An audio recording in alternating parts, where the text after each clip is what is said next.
నమస్కారం. నా పేరు వెల్లంకి శ్రీనివాసరావు. అనువంశిక ఆయుర్వేద వైద్యుడిని. ఎర్రగడ్డ మెట్రో స్టేషన్ హైదరాబాద్ దగ్గర ప్రాక్టీస్ చేస్తున్నాను. ఇప్పటివరకు నేను చాలా వీడియోలు చేశాను. అన్నీ కూడా ఆయుర్వేదం మీద అవగాహన కల్పించడానికి ఆ కార్యక్రమం స్టార్ట్ చేశాము. సో మీరేం చేస్తారంటే అసలు ఏది పడితే అది వీడియోలు చూడటము, లేకపోతే ఎక్కడ పడితే అక్కడ పౌడర్లు తెచ్చుకోవడము, ఇలా కాకుండా నేను చెప్పేది శ్రద్ధగా వినండి. మీ సమస్య తొందరగా పరిష్కారం అవడానికి, బాగా క్యూర్ అవ్వడానికి నేను మీకు వివరంగా చెప్తాను. వీడియోలు చూసి కన్ఫ్యూజ్ అయిపోయి ఏది వాడుతున్నామో తెలియకుండా ఏవి పడితే అవి వాడుకొని సైడ్ ఎఫెక్ట్స్ తెచ్చుకోవద్దు, రిజల్ట్స్ లేకుండా డబ్బులు తగలేసుకోవద్దు. మీకు ఇప్పుడు నేను హెచ్ఐవి గురించి చెప్తాను. చాప కింద నీరులాగా చాలామంది ఇవాళ నేను చూస్తున్నాను, నాకు వచ్చే కాల్స్, ఇంతకుముందు వీడియోలు చూసి చేసే కాల్స్ కానీ ఏదైనా విపరీతంగా ఉంది హెచ్ఐవి అనేది. ఒక బజార్లో 100 మంది ఉంటారు అనుకుంటే దాదాపు 40 మందికి 50 మందికి హెచ్ఐవి ఉండే పరిస్థితి ఇవాళ ఉంది. కొంతమంది బయటపడి గవర్నమెంట్ ఏఆర్టీ మెడిసిన్స్ వాడుకుంటున్నారు. కొంతమంది అది కూడా తెలియక, అసలు ఉందనే వాళ్ళకి తెలియదు. ఎందుకంటే ఈ లక్షణాలు 10 సంవత్సరాలకు కూడా బయటపడకుండా లోపల వైరస్ పెరిగే వాళ్ళు చాలామంది ఉన్నారు.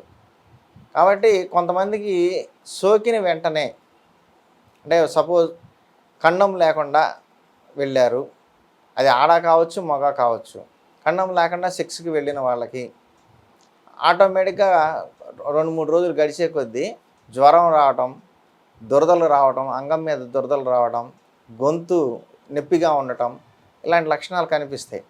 అవి కొంచెం సివియర్గా అనిపించినప్పుడు అనుమానంతో టెస్ట్ చేయించుకుంటే వాళ్ళకి ఉందా లేదనేది కన్ఫర్మేషన్ ఇప్పుడే రావట్లేదు, వెంటనే 3-4 రోజులకి రాదు రిపోర్ట్లో.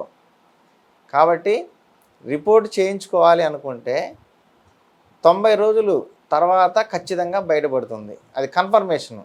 ఈలోపు ఎన్ని టెస్టులు చేసినా కూడా మళ్ళీ ఇంకో టెస్టుకు వెళ్ళమని సజెషన్ ఉంటుంది. కాబట్టి పక్కాగా తెలుసుకోవాలంటే 90 రోజులు అవుతుంది. దీనికి మరి 90 రోజులు ఆగాల, ఈలోపు ఒకవేళ నిజంగానే వైరస్ ఎంటర్ అయి ఉంటే బాడీలో అది పెరిగిపోతుంది కదా, మరి అప్పుడు 90 రోజులు అయ్యేసరికి బాగా డెవలప్ అయిపోయి ఉంటుంది. అందుకని ముందు జాగ్రత్తగా ప్రికాషన్ మెడిసిన్ వాడుకోండి. ప్రికాషన్ మెడిసిన్ వాడుకుంటే వైరస్ అనేది డెవలప్ కాదు, లోపలే సమసిపోయి చనిపోయే అవకాశం ఉంది. అందుకని చెప్పేసి తొందరపడి, ఫస్ట్ మీరు గుర్తుపెట్టుకోండి, తొందరపడి ఖండం లేకుండా సెక్స్కి వెళ్ళొద్దు. రెండోది, ఎందుకు టెంప్ట్ అవుతున్నారంటే మందు తాగి కూడా నాకేమవుతుందిలే అని ఒక రకమైన ధైర్యం, అదొక ధీమాగా అనిపించి సెక్స్కి వెళ్ళడం వల్ల హెచ్ఐవి కేసులు బాగా పెరుగుతున్నాయి.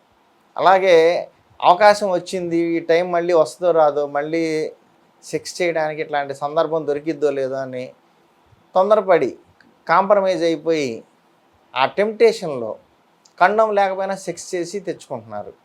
అలాగే కొంతమంది ఏంది, మాకు బాగా తెలిసిన మనిషి, లేదు మా చుట్టాల్లో మనిషి, లేదు మా పక్కింట్లోనే మా సందుల్లోనే ఉండే మనిషి, బాగా మాకు తెలుసు, చాలా మంచి ఆవిడ, అయితే చాలా మంచి అతను, ఇలా అనుకొని సెక్స్కి వెళ్ళిన వాళ్ళకు కూడా హెచ్ఐవి సోకిన సందర్భాలు చాలా ఉన్నాయి.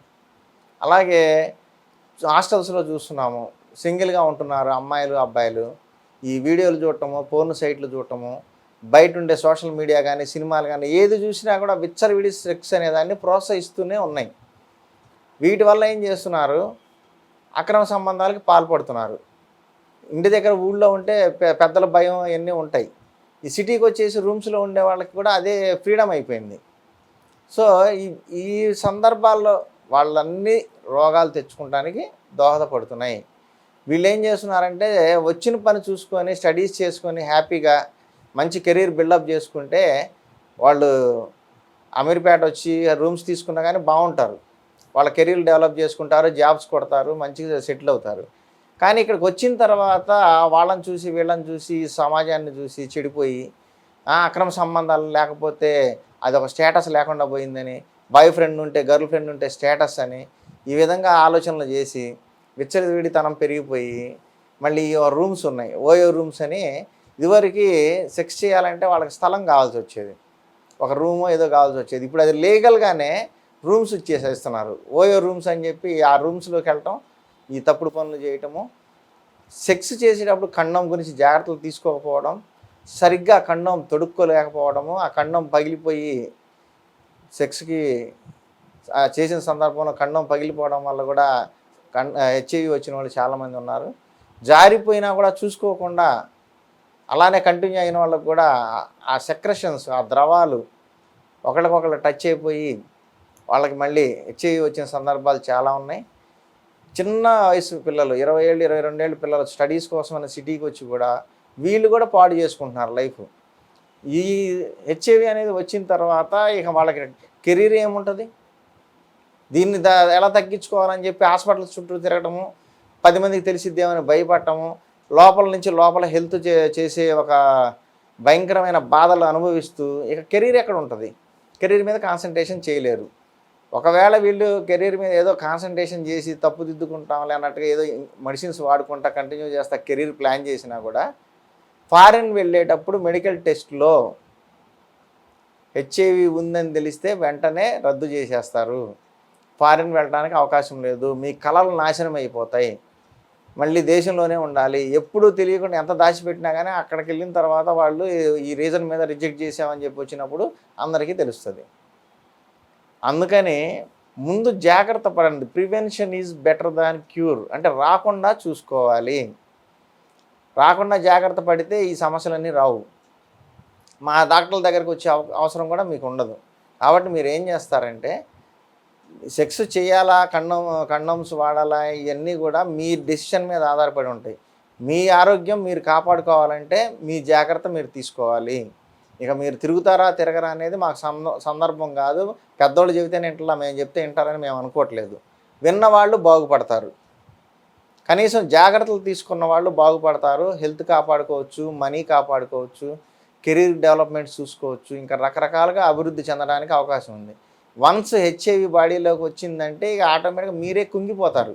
ఎక్కడ బయట తెలుస్తుందో అని, లేకపోతే ఇది తగ్గిద్దో లేదో, ప్రాణం పోద్దంటున్నారు, ఎక్కడ మెడిసిన్స్ లేవు అంటున్నారు, జీవితాంతం మందులు వాడాలి. ఈ బాధలన్నీ వచ్చిన తర్వాత ఆలోచిస్తున్నారు. రాకముందే ఆలోచించండి. ఇలాంటి పరిస్థితి ఉంటుంది కాబట్టి సమాజంలో మనం జాగ్రత్తగా ఉండాలని హెచ్ఐవి విషయంలో చాలా జాగ్రత్త పడండి. ఈ హెచ్ఐవితో పాటు ఇంకా చాలా జబ్బులు వస్తాయి. హెర్పిస్, సిఫిలిస్, టాక్సోప్లాజ్మా, రుబెల్లా, సిఎం, ఇట్లా చాలా రకాల వైరస్లు ఉంటాయి సెక్స్కి సంబంధించి. ఇవన్నీ వేరే వీడియోలో చెప్తాను.